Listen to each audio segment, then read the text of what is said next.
This is something I've been working on for a lifetime. At this point in my life, I'm 69 years old. I've had years and years, oh my God, more years than you can even imagine, of experience in business. All the way from starting as a call center agent way back in the 70s to being a CEO and president as I am today. But you do have a need to learn and gain information from some of the experience, hopefully, that I've had that'll give you some benefits. That's just from all of the experience I've had, all of the time put in, all of the risks I've taken and the failures I've faced and the success that I seem to have found. So being the guy that I am, I started writing a book because I figured, okay, well, maybe someday someone will see this somewhere, pick it up, it'll plant a seed for them, and they'll get some of the lessons that I've worked hard to learn. So with that, the book is called Lessons I've Learned in No Particular Order. Join in, listen, send me some questions. At least I can give you my opinion on things and maybe give you some insight. It's really something that I wish I had when I was growing up in the business. I did grab onto a couple mentors, and all unbeknownst to them, those are the people that I learned with. So let me share with you some of the lessons I've learned in no particular order.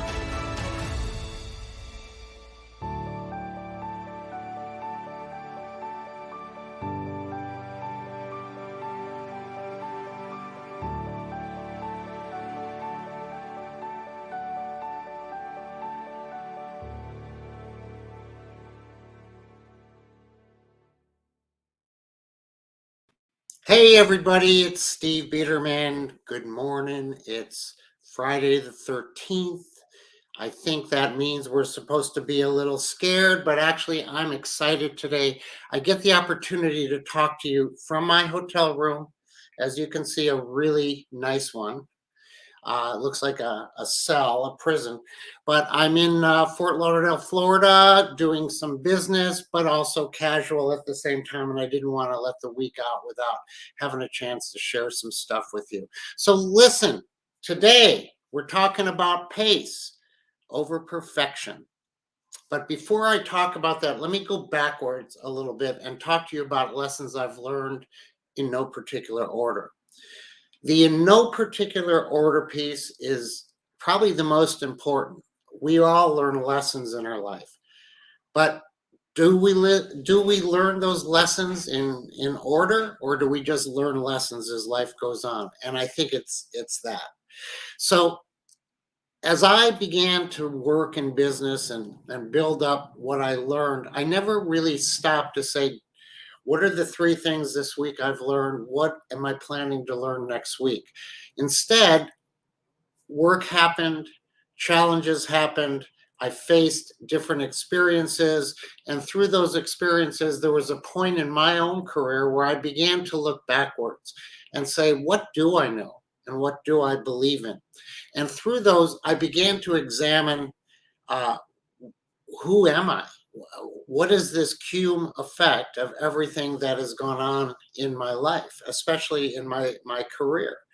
And I began to jot them down one after the other. But as I began to think about them, again, there was no particular order. I just put one, then I put another. And today I ended up with pace over perfection.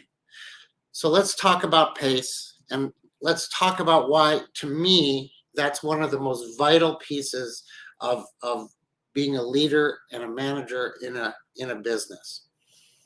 So I want to tell you a couple stories.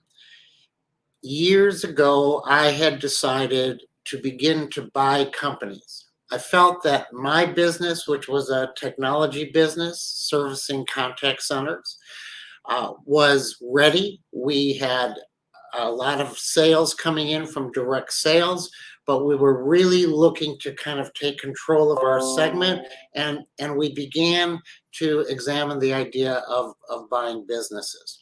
So I got an investment banker. We went out and we began to look at different businesses.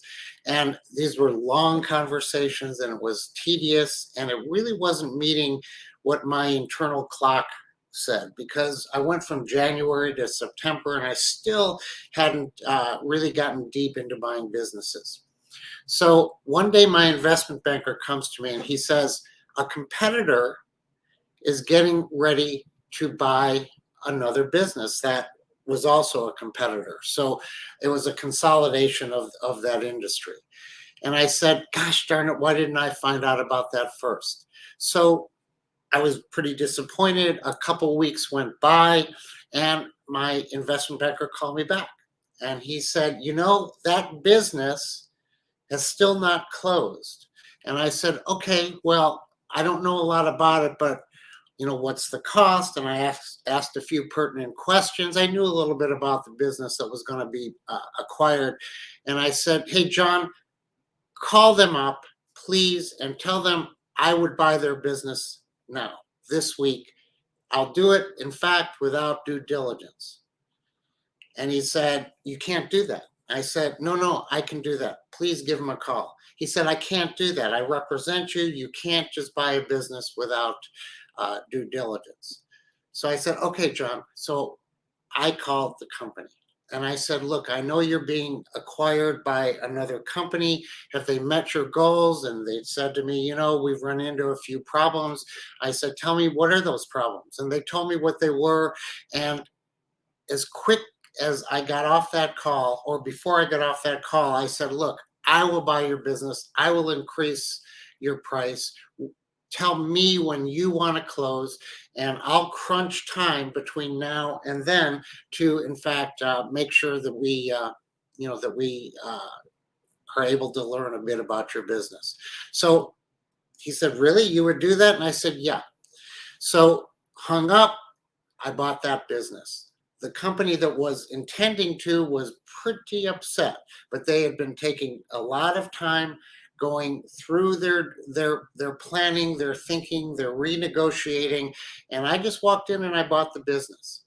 Now, did that business have its problems? Sure it did. Was there something about that seemed a little too quick? Sure. But I bought the business. That business was a stepping stone to my growth as a company. Again, it was really 6 months later. We had just finished integrating this company in. About 6 months later, I find out that same company that was to buy that business that I ended up buying found another business to buy. And I without thinking, I called up that business that was available, and I did the same thing. And I said, look, you know us, you know what we're about. I know a bit about you. I'd like to acquire your business, but you tell me what you want, and I will find a way to form a term package that gives you what you want. Might not be in exactly the way you're hoping for. It may not be all cash, but it'll be in a term that assures you of ultimately getting what you want. One of the things I need to know is how quickly can we close? And he said, well, I would close today. And I said, but realistically, you tell me, you pick a date. I promise you that that's the date we're going to close. You picked a date. He said, I'm talking to this other company. I said, I know, but have you signed a letter of intent yet? Well, no, we're getting ready to. They've been telling me for about 2 weeks they're going to get it to me. I'm hoping to get it this weekend. I said, well, give me 15 minutes, check your email. You'll have a letter of intent. I gave him the letter of intent. I beat out that other company. And so now I had two companies within 6 months, maybe 9 months, actually, once everything was said and done. And we took those two companies and used them as a platform to become what I would call a player in that industry. And we hit, because of those acquisitions, inflection points, and a number of issues that we faced were the kind that we just learned how to face. And through that, we went forward. We had a great journey, and in fact, we became one of the global leaders in that industry at that time. And I firmly believe it's because we acted while the other company was thinking. Remember, it's a competitive landscape. And, I get that it's frightening. I get that sometimes you'll make a mistake and it could be really hard to deal with that mistake. But remember, you can always make a different choice the next day. And in fact, our next lessons I've learned is going to be about that, and exactly about the fact that we need to learn how to make decisions. Decisions are a key piece of learning exactly how to keep the pace going. Now, I say pace over perfection.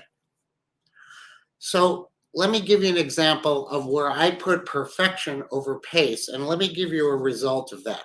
So my business was selling contact center technology on premise at that time.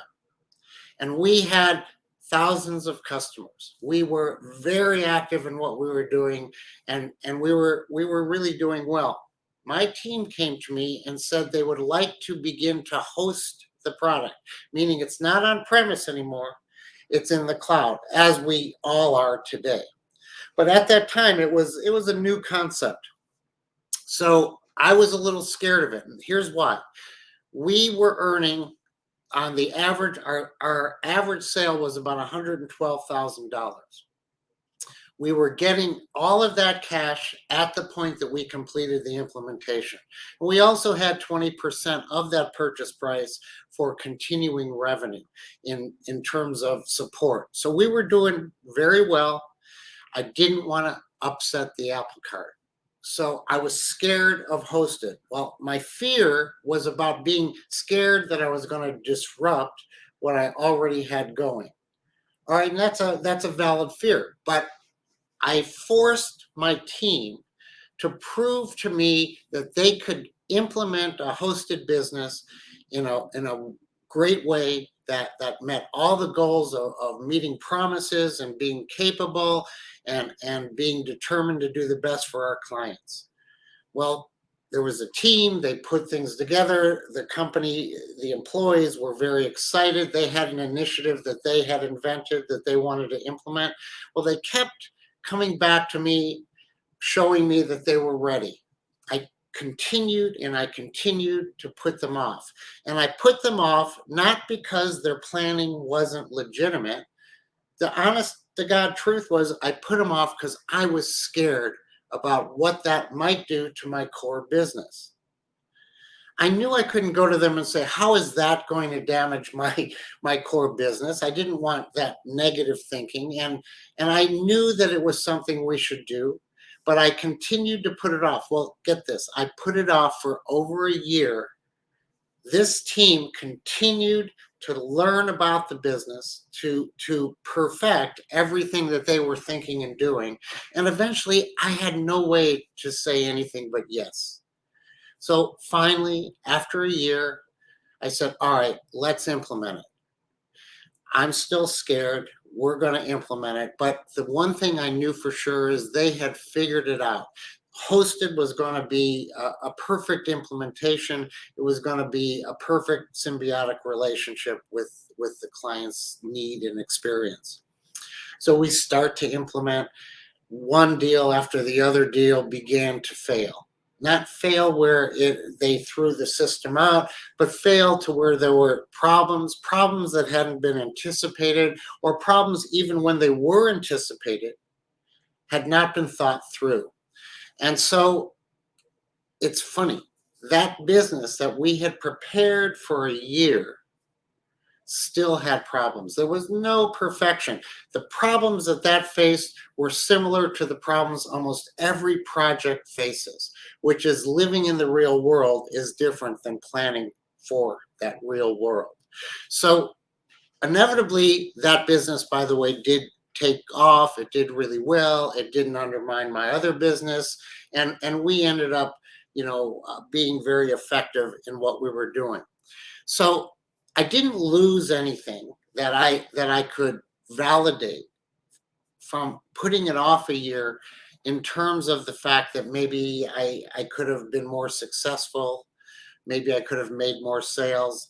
I'm not sure that happened. Well, maybe there's an analysis that would show that, but that wasn't the real impact. What the lesson I learned was is that no matter how I prepare, no matter how smart we are, and no matter all of the planning that we have gone through, inevitably we're still going to face real life. And if I would have done that earlier, I may have gained traction earlier. But I certainly didn't need to waste people's time for a year now, did I?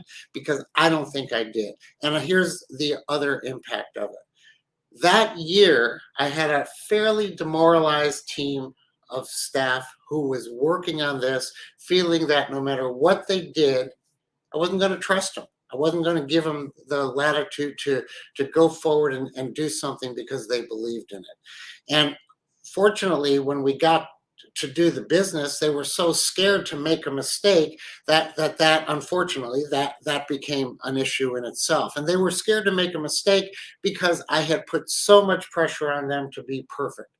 Pace over perfection. I didn't learn my lesson there, but I have learned it since. Let me give you another example. I was given the opportunity, this company that I'm talking about, to make a decision to take it over and own it. And I was given about an hour to make that decision. I walked in that morning. I was working within that business. The owners came up to me and said, "We're going to close the business. We don't think it's viable. And sorry, at the end of the day or week, whatever that was at the time, we're going to close the business." Now, that business at that time had a really good technology product, but it only had 5 customers. And all of those customers had already paid. So there was no money coming in.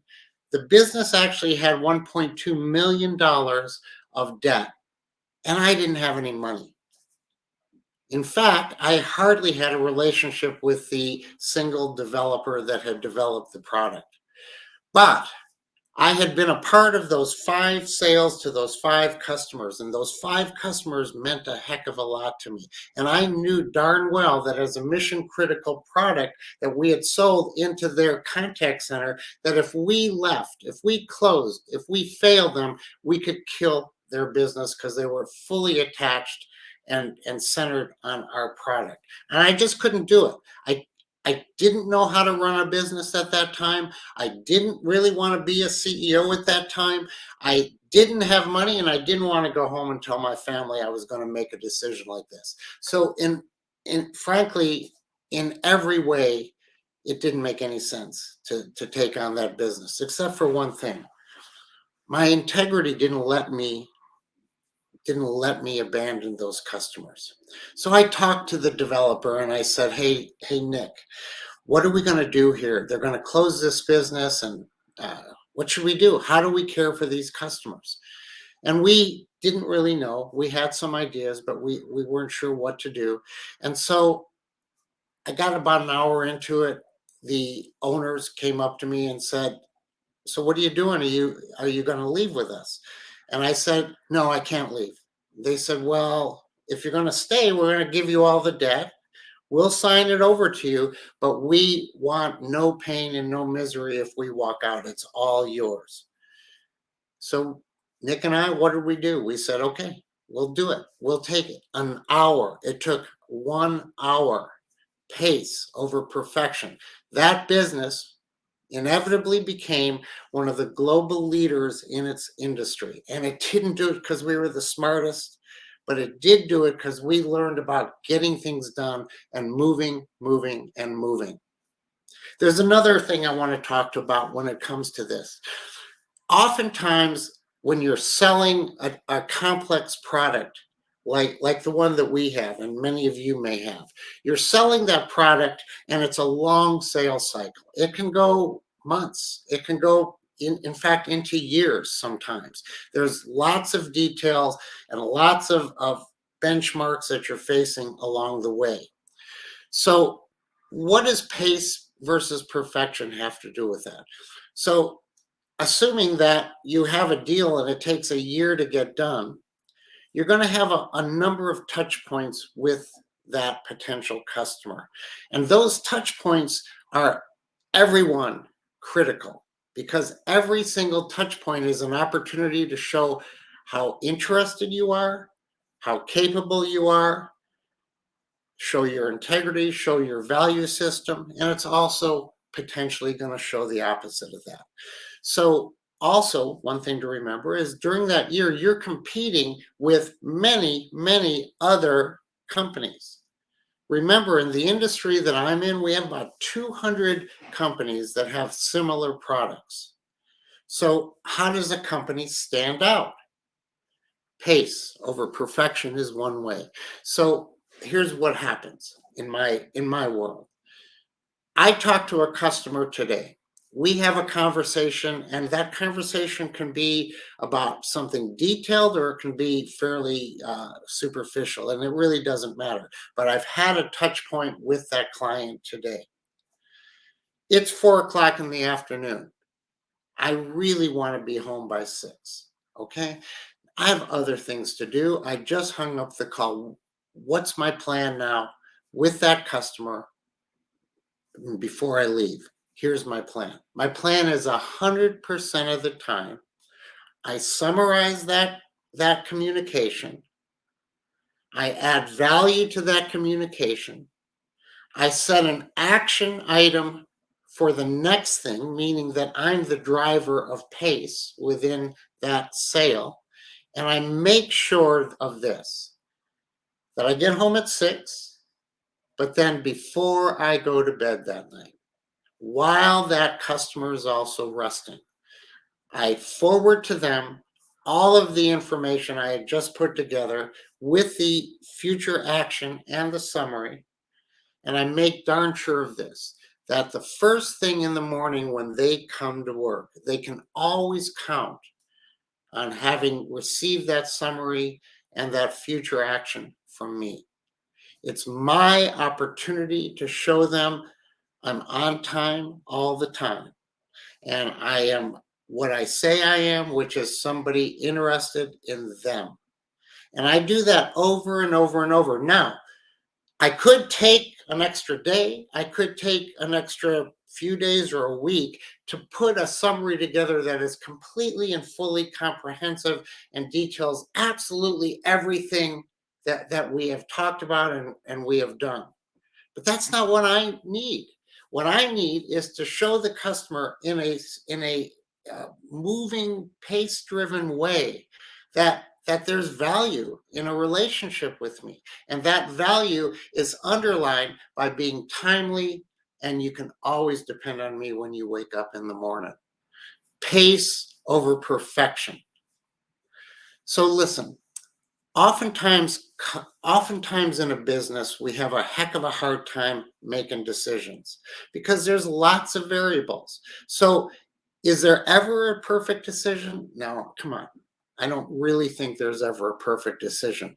But trust yourself. Trust your people just as you trust yourself. Understand that if you can build in a trust, I call it a trust tree within your organization to where everybody on the tree is trusted, then the goal is to figure out how to make a decision, how to make it now, and how to go about making a different decision the next day if you need to. And I'll leave you with one last thing that is a story of mine that really I think was a change for my business that moved us from a very good company to a global leader. A single decision that I made. We had been selling our product to contact centers in the US, in North America. On a Friday afternoon, late, one of our salespeople walked into my office and said, "Hey, Steve, I've got this guy on the phone from the Philippines." And now, listen, we hadn't been selling to the Philippines. So he said, "Look, I've got this guy from the Philippines and he wants to buy our system now." I said, "What? What do you mean now? You mean he wants to learn about our system?" He said, "No, no, no. He wants to buy our system now. Buy it." Well, understand this. In our industry, nobody buys a system on impulse. These are well thought out things that are totally impactful to somebody else's business and our business, requires a lot of planning and insight and thinking through all of the details. As I said earlier, it's months, even years, to really make a final decision on things like this. So here's a call, and the guy wants to, and it's the Philippines, and we didn't know the Philippines at the time. And, frankly, suspect. So I was left there, and my first reaction was, never mind, it's not real. But my second my second thought was, that's it. What if it is real? We could use a sale. And we've been wanting to go over there to the Philippines, and maybe there's something in it. So I said to him, look, call that guy and tell him this. Tell him that and this was all happening within a matter of 5 minutes max. Call him up and tell him that I will be there on Monday morning in the Philippines. And if they could, we'll send my information of where I'll be staying. And if they could meet me at my hotel on Monday morning. I didn't know anything else about this situation, but pace and movement was important. But I did know this: if I did nothing, nothing would happen. If I did something, I may learn something, I may gain something. And in the worst case, I'll lose something that I can recover, which is a trip, a few days. So without knowing any more, I jumped an airplane, flew through the weekend, landed there, I think, at midnight on Monday morning, 1 o'clock in the morning. Had never been to the Philippines, went to my hotel, got ready for my early meeting, which was, I think, at 9 o'clock. The customer came. He came in a limo, took me into his limo, and drove me around, and showed me what he was planning to do. And what he was planning to do was to build contact centers on the top floor of all of the malls that this group owned throughout the Philippines. It was one of the wealthiest families in Asia, and it turned into one of the most influential deals I had ever done. So I said, tell me why, George, you're choosing us. And why are you choosing us without sight unseen? He said, it's not sight unseen. I know people in America that use your product. I've looked at your product, I've seen it, and I've been given a challenge that I immediately have to get a deal done. And the company we have been talking to, another American company, I don't want to work with them, but I have to make a decision this week because we're on a time frame that I have to work with. So what happened is, I said, okay, I understand it, and we can do it. We got to meet each other. He and I became deep, deep friends to this day.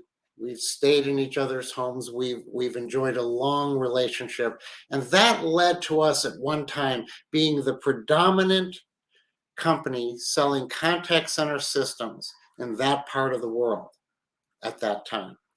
And it happened because we put pace over perfection. Listen, you all have stories that can do exactly what I'm doing opposite, and say, I can give you example after example of perfection over pace, care over quickness. We all have rationales and stories to support the way we've done our business and lived our lives. But here's the thing. My lesson is something I've learned that nobody really had talked to me about. And so every time I did it, I was a little scared. Every time I did it, I wasn't sure if I was a little crazy, but I did it. And it's good for you to know that when you're doing that too and putting pace over perfection, that it's okay and somebody else has done it. And they had a successful outcome time after time after time. I've given some pretty significant stories that were game changers in my own life. and in my own career. And it always had to do with pace over perfection. I'm going to leave you with this. Remember this. We've all learned a lot by the time we get to wherever we are. And in the fact that we've learned a lot, our internal computer is always working. It's always there and it's always working. So while I consciously am not sure of what to do, and I have other factors affecting what to do, what I want to do, like fear, uh, like fear is the biggest thing in the world. It holds me back all the time. So if I can manage my fear and trust my computer and my life's experiences that have gone into that, then move, move, move. And with that, listen, we'll talk another time. Thanks for joining me for this. It's been great to talk to you from my hotel room, or is this a cell in Fort Lauderdale, Florida? You all take care and have a great weekend and enjoy your springtime.